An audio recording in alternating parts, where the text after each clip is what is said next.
Hello बच्चों, chemistry page में आपका स्वागत है। तो आज हमारे पास है एक नया चैप्टर जिसका नाम है पॉलीमर्स।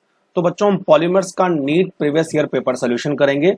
तो आइए देखते हैं पॉलीमर्स चैप्टर से पिछले सालों में नीट में किस तरह के क्वेश्चन पूछे गए हैं। तो चलो बच्चों शुरू करते हैं।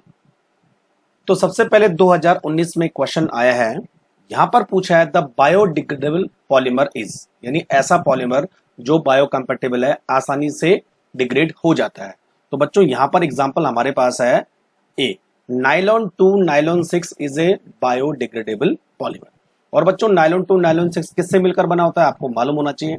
It is a component of glycine, glycine से मिलकर बना होता है, और amino caproic acid, amino caproic acid, इन दोनों से मिलकर बना होता है। ग्लाइसिन का फॉर्मूला होता है बच्चों CH2COOH, और इधर होता है बच्चों NH2, इसके N molecule plus amino caproic acid का फॉर्मूला होता है NH2CH2 5 और COOH, इसके भी N मॉलिक्यूल यूज होते हैं, है ना बच्चों। तो मैं यहाँ पे N लिख देता हूँ। अब क्या होता है, यहाँ से OH निकलेगा और यहाँ से H निकलेगा, तो दोनों आपस में कंबाइंड हो जाएंगे। तो जब इसका पॉलीमर बनता है तो किस तरह से बनता है, देखो बच्चों, NH इधर अलग हो जाएगा, उसके बाद है बच्चों CH2 इधर हो जाएगा CO, ऐसे जुड़ जाएगा NH CH2 का 5NCO। तो इस तरह से बच्चों इसको हम बोलेंगे नाइलॉन 2 नाइलॉन 6। यहां देखो 2 कार्बन है और यहाँ 6 कार्बन है, इसलिए इसका नाम पड़ा नाइलॉन 2 नाइलॉन 6। क्लियर हो गया। तो बच्चों नेक्स्ट हमारे पास है 2018 का क्वेश्चन। क्या पूछा है देखिए, रिगार्डिंग क्रॉस लिंक्ड और network polymers which one of the following statement is incorrect. अब देखिए, तो पहला हमारे पास है examples are bakelite and melamine. Yes, cross linked जो पॉलीमर होते हैं वो बेकेलाइट और मेलामाइन उनके एग्जांपल है, सही है ये भी। दूसरा है they are formed from bi and tri functional group, इनमें मतलब 2 या 2 से ज्यादा फंक्शनल ग्रुप होते हैं, ये भी सही है। तीसरा हमारे पास है they contain covalent bond between various linear polymer. Yes, जैसे आप बेकेलाइट में देखोगे तो कोवलेंट बॉन्ड आपको मिल जाएंगे। लास्ट वाला बच्चों they contain strong covalent bond in their polymer chain, ये गलत ऑप्शन है। स्ट्रॉन्ग कोवलेंट चेन का कोई कंसेप्ट होता ही नहीं है, कोवलेंट बॉन्ड का कंसेप्ट होता है, ठीक है। तो ये इनकरेक्ट ऑप्शन है, इसलिए आंसर हो जाएगा डी। तो बच्चों नेक्स्ट हमारे पास है नीट 2016। 2017 में कोई क्वेश्चन नहीं आया, इसलिए हम 2016 से आगे के क्वेश्चन की बात करेंगे। नेचुरल रबर हैज, ये पूछ रहा है कि जो नेचुरल रबर है उसमें जो यूनिट्स होती हैं उनका अरेंजमेंट किस तरह से होता है, सिस होता है, ट्रांस होता है, सिस ट्रांस होता है। तो बच्चों देखो, जब आप नेचुरल रबर देखोगे तो नेचुरल रबर किससे मिलकर बना होता है, natural rubber is composed of isoprene unit. और अच्छो आइसोप्रीन यूनिट का जो केमिकल फॉर्मूला होता है वो होता है CH2 double bond C, CH double bond CH2, और यहां पर होता है CH3, इस तरह से। दिस इज कॉल्ड आइसोप्रीन, इसका नाम है बच्चों 2 मिथाइल 1,3 ब्यूटाडाइन। तो बच्चों जब सारी की सारी आइसोप्रीन यूनिट आपस में जुड़ती हैं तो वो एक पॉलीमर बनाती है, उसको हम बोलेंगे नेचुरल रबर। लेकिन किस अरेंजमेंट में जुड़ती है, तो बच्चों सारे के सारे जो अरेंजमेंट होते हैं वो सिस कॉन्फ़िगरेशन में होते हैं। फॉर एग्जांपल देखो CH3C, यहाँ पे बच्चों CH2 और ये आगे जुड़ा होगा डबल बॉन्ड, C ऊपर H, फिर आगे CH2 CH3 double bond CH2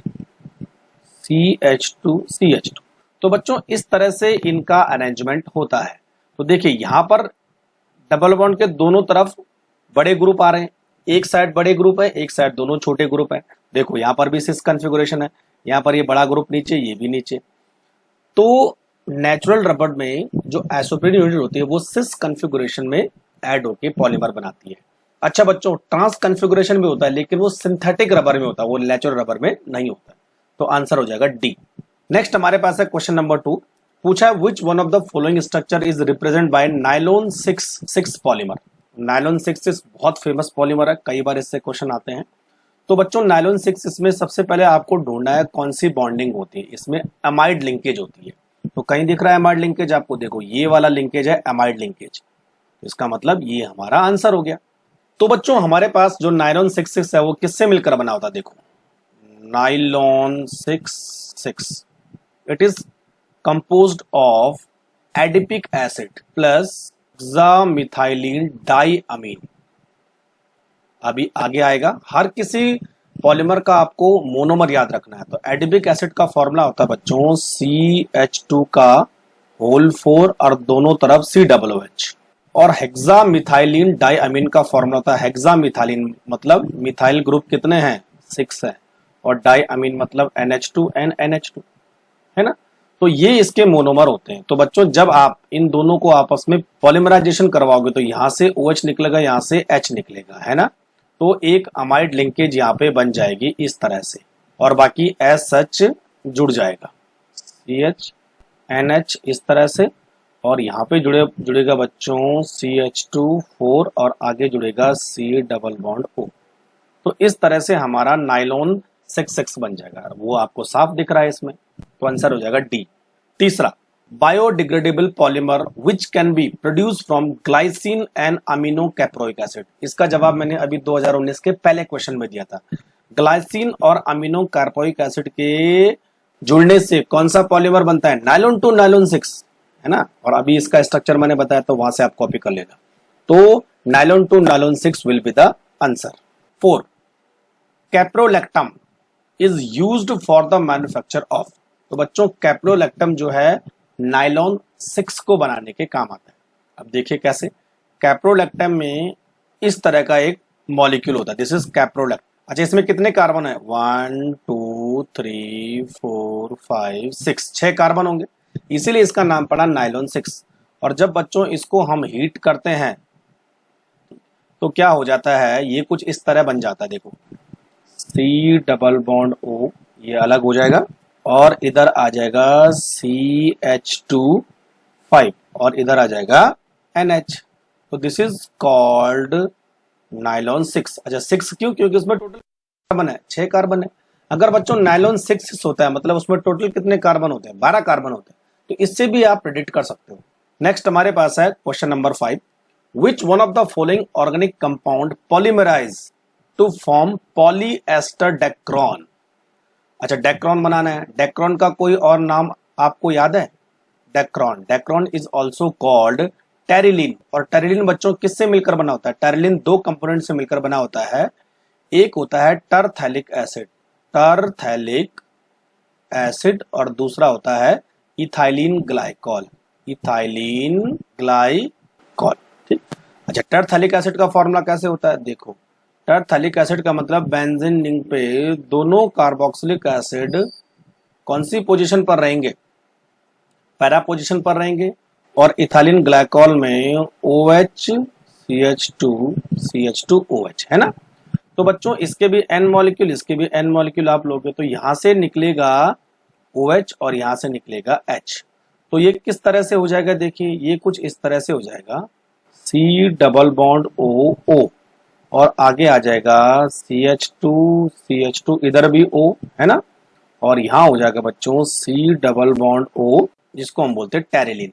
तो बच्चों टेरिलिन में जो है ये कौन सी बॉन्डिंग दिख रही है आपको, एस्टर बॉन्डेज, इसीलिए इसको हम बोलते हैं पॉलीएस्टर। तो कहां पे दिख रहा है बच्चों, सी वाला option, terephthalic acid and ethylene glycol will be the monomer of dacron. 6, which one of the following is an example of thermosetting polymer। Thermosetting polymer वो पॉलीमर होते हैं बच्चों जो हीट करने पर हार्ड हो जाते हैं और दोबारा से कभी भी मेल्ट नहीं हो सकते हैं।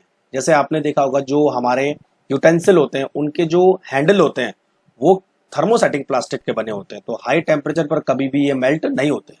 तो एग्जाम्पल अगर मैं देखना चाहूं तो इसका नाम होता है बच्चों बैकेलाइट। बैकेलाइट और बैकेलाइट किससे मिलकर बना होता है, बैकेलाइट बना होता है बच्चों फिनॉल प्लस फॉर्मेल्डिहाइड।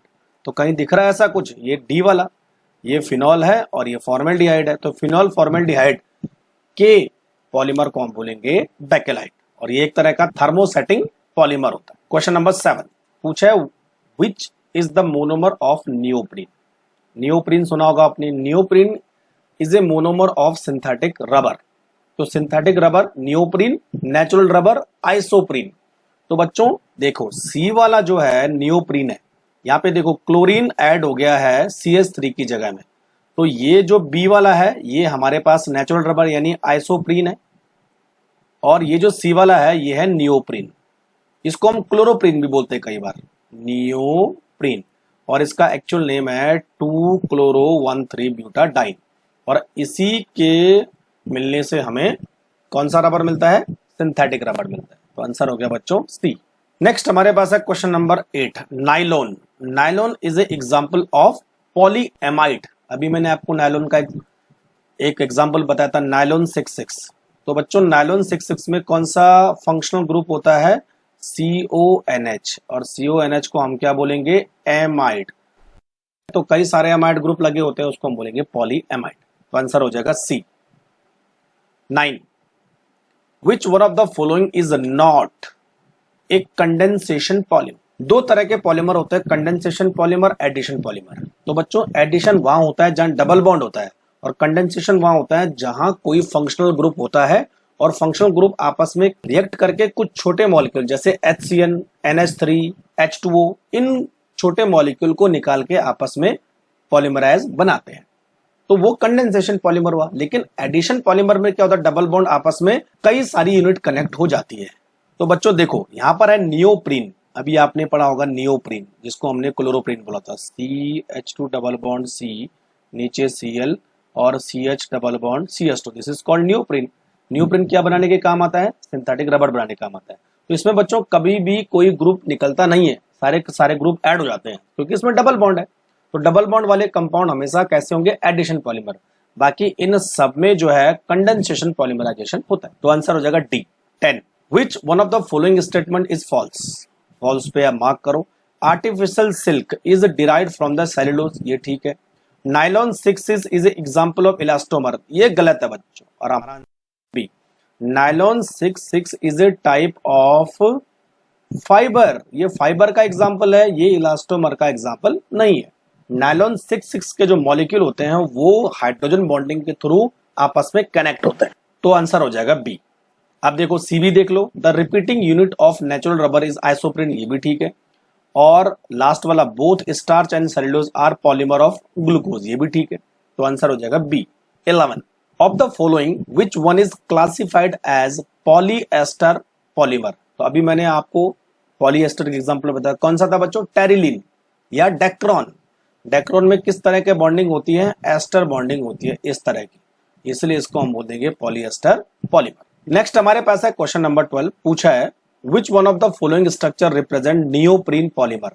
अच्छा नियोप्रीन में बच्चों क्या होना चाहिए? क्लोरीन होनी चाहिए ना। तो क्लोरीन, यहाँ भी क्लोरीन है और यहाँ भी क्लोरीन है, यहाँ साइनाइड है, यहाँ कुछ नहीं है। तो डी और बी को तो आप गोली मार दो, तो बचा सी और ए। तो बच्चों नियोप्रीन में कितने कार्बन होते हैं? 4 कार्बन होते हैं, इस तरह के है ना, आपने देखा होगा। इधर क्लोरीन लगा होता है, इधर डबल बॉन्ड लगा, 1 2 3 4, 4 कार्बन तो नहीं होने चाहिए। तो इसमें तो दो ही कार्बन तो पॉसिबल है नहीं, 1 2 3 4, ये वाला ए वाला आंसर है। Question number 13, structure of some common polymers are given, which one is not correctly represented या मैच्ड। टेफ्लॉन की बात करें CF2 ये भी सही है। नियोप्रीन की बात करें तो देखो 1 2 3 4, 4 होने चाहिए, 5वां तो पॉसिबल ही नहीं है। तो आंसर हो जाएगा बी। टेरिलीन भी देख लेते हैं, देखो CO benzene, C double bond CH2O, ये ठीक है। नाइलॉन 6 कार्बन, 4 और 2 6 कार्बन, यस ये भी ठीक है। तो बच्चों कौन सा इनकरेक्ट है? बी। तो B will be the answer. 14, which one of the following statement is not true. देखिए vulcanisation, the formation of sulphur bridge between different chain make the rubber harder and stronger, ये भी सही है statement है ना। Vulcanisation का काम ही रबर को हार्ड और स्ट्रॉन्ग बनाना होता है। दूसरा, natural rubber has trans configuration at every double bond, ये गलत स्टेटमेंट है बच्चों। अभी मैंने आपको बोला था, शुरू वाला एक क्वेश्चन आया था, नेचुरल रबर में कौन सी कन्फिगुरेशन होती है? सिस कन्फिगुरेशन होती है, न कि ट्रांस। तो आंसर हो जाएगा बी। 15, क्या दिख रहा है? CH2 NHCO CH2, ये नाइलॉन 6 का एग्जाम्पल है। नाइलॉन 6 है ना। और बच्चों नाइलॉन 6 किस तरह का पॉलीमर होता है? एक कोपॉलीमर होता है। कोपॉलीमर मतलब जिन पॉलीमर में अलग अलग सब यूनिट होती है उनको हम copolymer. 16 the monomer of polymer is, तो बच्चों इस पॉलीमर का मोनोमर है ए, क्योंकि इस कंपाउंड में कैटायनिक पॉलीमराइजेशन पॉसिबल है। The last question, question number 17, which one of the following is chain growth polymer. अच्छा, चेन ग्रोथ किस में होगी? जहां पर डबल बॉन्ड होगा, और इन सब में अगर मैं देखूं तो डबल बॉन्ड किसके पास होता है? पॉलीस्टाइरीन। पॉलीस्टाइरीन कैसे बनता है बच्चों? स्टाइरीन को हम पॉलीमराइज करवाते हैं, दिस इज कॉल्ड स्टाइरीन, और इसी का जब हम पॉलीमराइजेशन करते हैं तो हमें मिलता है पॉलीस्टाइरीन। कैसे? देखो, C H single bond CH2 यहां और यहां, इस तरह से, है ना, दिस इज कॉल्ड पॉलीस्टाइरीन। तो बच्चों पॉलीस्टाइरीन में चेन ग्रोथ पॉलीमर होता है। क्यों होता है चेन ग्रोथ पॉलीमर? जब कोई डबल बॉन्ड वाला कंपाउंड पॉलीमर बनाता है तो हमेशा वहां पर फ्री रेडिकल पॉलीमराइजेशन होता है। फ्री रेडिकल पॉलीमराइजेशन को ही हम चेन ग्रोथ पॉलीमराइजेशन बोलेंगे। बाकी देखो बच्चों, starch, nucleic acid and protein, इन सब में कंडेंसेशन होता है, एक दो यूनिट आपस में जुड़ती है, साथ में वाटर निकल जाता है। ठीक है, तो आंसर हो गया सी। तो चलिए बच्चों, ये था हमारा पॉलीमर। अगर आपको वीडियो पसंद आया तो शेयर और लाइक करना मत भूलिए। इन केस कोई चीज समझ में नहीं आती तो आप मुझे कमेंट बॉक्स में लिख सकते हैं। Thank you very much.